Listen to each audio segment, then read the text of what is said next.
Command injection is an attack where you try to execute commands that you're not supposed to be able to execute on a system via a vulnerable application.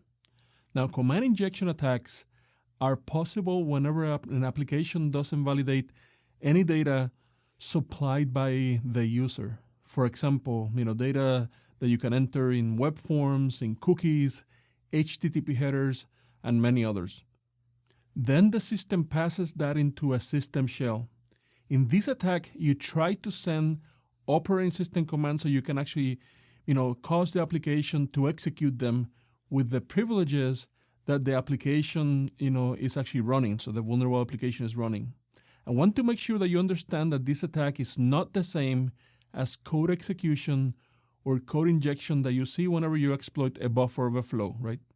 Now, command injection is not a popular attack anymore because a lot of modern application frameworks have a lot better defenses against them. Now, the folks from the OWASP organization have a good reference on how command injection actually works in the link that I'm actually sharing in the screen. But in the next lesson, we will go over a detailed example of how actually this works and how to exploit these command injection vulnerabilities.